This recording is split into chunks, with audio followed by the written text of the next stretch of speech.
오늘 우리에게 주시는 하나님의 말씀은 구약성경 시편 144편 1절로 15절의 말씀입니다. 구약성경 시편 144편 1절로 15절의 말씀입니다. 나의 반석이신 여호와를 찬송하리로다. 그가 내 손을 가르쳐 싸우게 하시며 손가락을 가르쳐 전쟁하게 하시는도다. 여호와는 나의 사랑이시요 나의 요새이시요 나의 산성이시요 나를 건지시는 이시요 나의 방패이시니 내가 그에게 피하였고 그가 내 백성을 내게 복종하게 하셨나이다. 여호와여, 사람이 무엇이기에 주께서 그를 알아주시며 인생이 무엇이기에 그를 생각하시나이까. 사람은 헛것 같고 그의 날은 지나가는 그림자 같으니이다. 여호와여, 주의 하늘을 들이우고 강림하시며 산들에 접촉하사 연기를 내게 하소서. 번개를 번쩍이사 원수들을 흩으시며 주의 화살을 쏘아 그들을 무찌르소서. 위에서부터 주의 손을 펴사 나를 큰 물과 이방인의 손에서 구하여 건지소서. 그들의 입은 거짓을 말하며 그의 오른손은 거짓의 오른손이니이다. 하나님이여, 내가 주께 새 노래로 노래하며 10줄 비파로 주를 찬양하리이다. 주는 왕들에게 구원을 베푸시는 자시요 그의 종 다윗을 그 해하려 하는 칼에서 구하시는 자신이니이다. 이방인의 손에서 나를 구하여 건지소서. 그들의 입은 거짓을 말하며 그 오른손은 거짓의 오른손이니이다.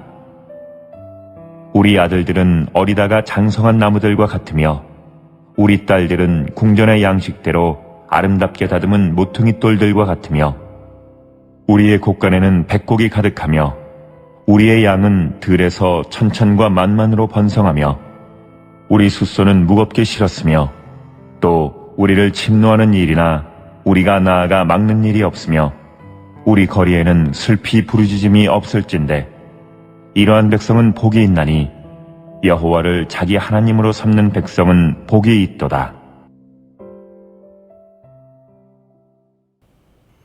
안녕하세요. 오늘도 하나님의 말씀으로 시작하는 그러한 복된 하루가 되시기를 주님의 이름으로 축복합니다. 아멘. 네, 어느덧 이제 시편도 거의 다 끝나가는데요. 돌아오는 주일까지 다윗의 시를 좀 보게 되면요, 다음 주부터는 시편의 마지막 부분인 5편의 할렐 시편으로 이제 시편이 끝나게 됩니다. 오늘은 방금 말씀드린 대로 다윗의 시 중에서도 제왕시로 분류되는 시를 좀 살펴볼 텐데요. 제왕시가 뭐냐? 쉽게 말하면 왕에 대한 노래, 왕에 대한 찬양이 담겨 있는 시를 의미합니다. 그래서 쉬운 예로 시편 21편을 좀 보시면요, 인간 왕인 다윗 왕을 세워주신 하나님의 시인이 찬양하면서 다윗 왕에 대한 찬양의 노래가 쭉 나옵니다. 이러한 시를 제왕시라고 할 수 있다는 것이죠. 그리고 또 아울러서 역사 속에서 왕의 시대, 왕권 시대가 끝난 뒤에 쓰여진 제왕시도 있었는데요. 이러한 경우에는 더 이상 왕이 없기 때문에 시 속에 등장하는 왕은요, 장차 오실 메시아, 진정한 왕 되시는 메시아를 의미합니다. 그래서 이러한 시도 제왕시로 분류됩니다. 어찌됐건 인간 왕을 찬양하든지 혹은 장차 오실 메시아를 찬양하든지 이렇게 왕에 대한 이야기, 왕을 찬양하고 왕에 대해서 노래하는 이야기들을 뭐라고 하냐? 바로 제왕시라고 합니다. 오늘 시가 그 제왕시의 하나다라는 것입니다. 제가 왜 복잡하게 매번 시의 장르에 대해서 좀 말씀을 드리냐면요, 이 장르를 알고 시를 읽게 되면 그 의미가 분명해지는 경우가 많기 때문입니다. 여러분, 사실 오늘 시의 경우도 시편의 모든 시들, 이 시편에 나오는 모든 시들 중에 가장 복잡하고 어려운 시로 알려져 있습니다. 이 시편 144편이 그렇습니다. 오늘 시는 그냥 보시면요, 1절부터 11절까지는 다윗이 하나님께 찬양을 드리며 앞으로 있을 전쟁에서 이길 수 있도록 간구하는 시처럼 보입니다. 그리고 12절부터는 하나님의 백성으로 있는 자들이 얼마나 복된지를 얼마나 그들이 복된 자들인지를 노래하는 시로 보이는데요. 그런데 중요한 것은 오늘 시는 포로기 후반에 쓰여진 시라는 것입니다. 언제요? 포로기 후반. 이게 무슨 말이냐? 오늘 시가 이스라엘 포로기 후반에 쓰였기 때문에 그때는 이미 다윗은 죽고 없는 상태다라는 것이죠. 이스라엘이라는 나라가 더 이상 왕이 없는 시대였다는 것입니다. 그리고 이러한 상황 가운데서 이러한 시기에 시가 쓰여졌기 때문에 오늘 시 안에 등장하는 왕, 다윗, 이러한 표현들은 진짜 인물로서, 역사적 인물로서 다윗, 역사적 인물로서 왕을 의미하는 것이 아니라 이제 앞으로 오실 누구? 메시아를 의미한다는 것입니다. 그래서 내용을 좀 살펴보시면요. 오늘 시의 시인은요, 장차 앞으로 오실 메시아의 입장이 되어서 1절부터 11절까지를 씁니다. 이 1절부터 11절까지의 내용을 보시면 시인이 뭐라고 말하냐면 야훼 하나님이 이 땅에 오셔서 전능한 힘을 가지고 그 힘을 보이사 적들을 무찌르시고 거짓말하는 자들을 심판하시고 끝내는 그러한 상황 가운데서 구원해 달라는 간구로 되어 있습니다. 메시아의 입장으로 말입니다. 메시아의 입장에서 하나님께, 야훼 하나님께 그 전능하신 하나님께서 속히 오셔서 이 땅을 다스려 달라고, 심판해 달라고 간구하고 있는 것이죠. 그리고 12절부터 보시면요. 시인은 이제 메시아의 입장이 아니라 메시아의 백성, 예수 그리스도의 백성의 입장이 되어서 이제 자신들이 하나님의 백성이 된 것이 얼마나 복된 일인지, 또 자신들의 자식들이 얼마나 복된 자들인지 시적으로 막 표현합니다. 그러면서 하나님을 찬양하는 시가 오늘 우리가 읽은 시라는 것이죠. 여러분, 오늘 시는 사실 다윗이 직접 쓴 시로 이해한다면요, 매우 쉽게 이해가 됩니다. 그러나 그럴 수 없기 때문에 사실 이해하기가 어려운 것이죠. 오늘 시는 이스라엘 포로기 후기에 쓰여졌기 때문에 다윗이 쓴 시는 아닙니다. 그럼에도 오늘 표제가 다윗의 시로 되어 있는 이유는요, 사실 오늘 시가 시편 18편, 다윗이 쓴 그 시의 내용을 많이 가져다가 썼기 때문에 다윗의 시라고 표제가 되어 있는 것 뿐이지, 오늘 시의 주인공은 바로 메시아, 즉 예수 그리스도다라는 것입니다. 여러분, 오늘 시는 굉장히 어렵고 복잡합니다. 그러나 그럼에도 불구하고요, 우리가 이 시를 통해서 확실히 알 수 있는 것은 바로 하나님의 백성이 되는 것이 얼마나 복된 일인가라는 것입니다. 시인은 오늘 시에서 최후의 날에 인생이 얼마나 헛되고 보잘것없는 존재인지를 언급하면서 그날에 하나님의 도움이 없이는 살 수 없다는 사실을 이 메시아의 간구를 통해서 강조합니다. 그리고 결국 메시아의 백성이 되고 메시아의 기도를 통해 야훼 하나님의 심판이 이행될 때는 그 메시아의 백성된 자들은 얼마나 복된 존재인지를 강조해서 노래하고 있습니다.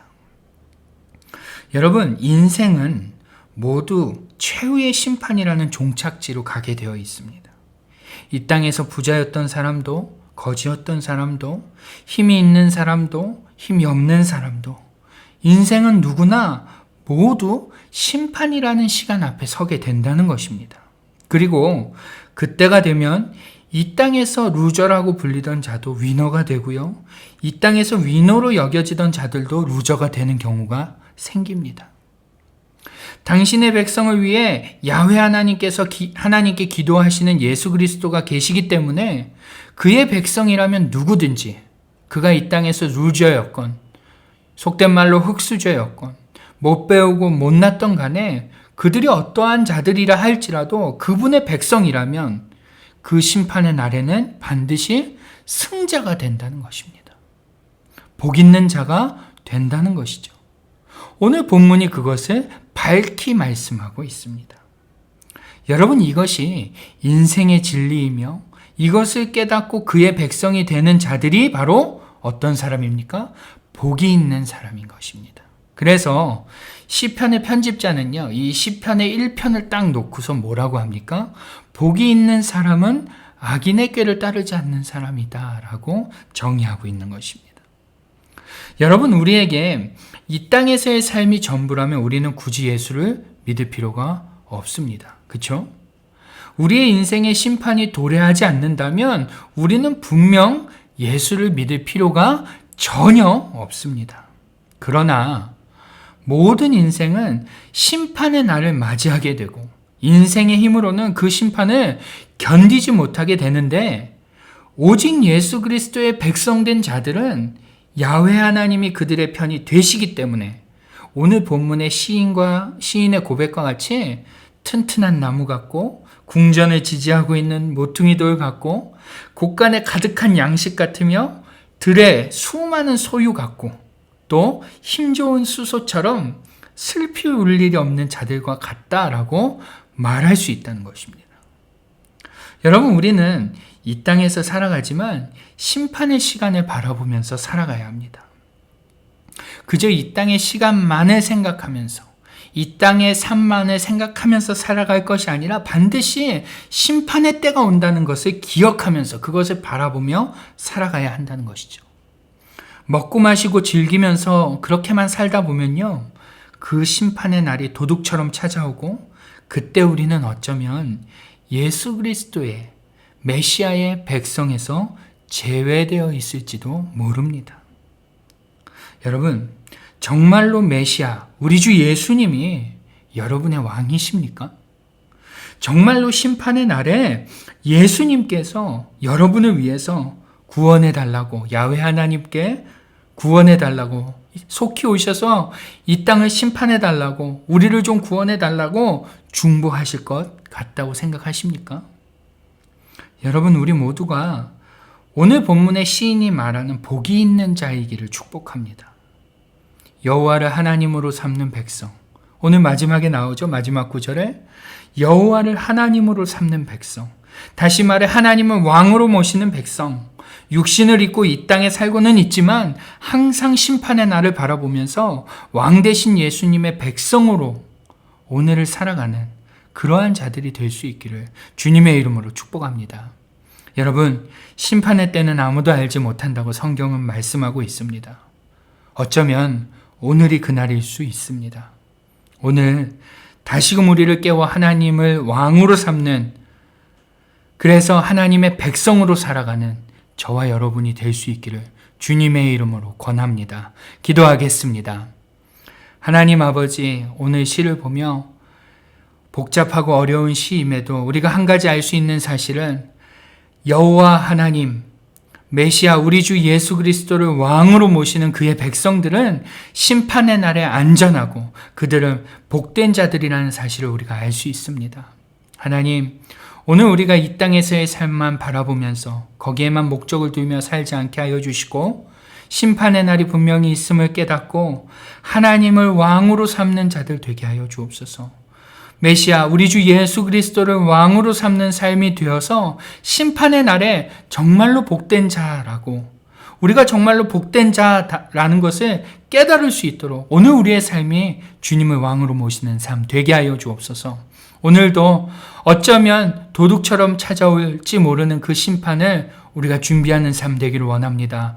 하나님, 오늘도 우리와 함께 하여 주시고 깨어있게 하여 주시고 그 나라를 바라보는 삶 되게 하여 주옵소서. 예수님의 이름으로 기도드립니다.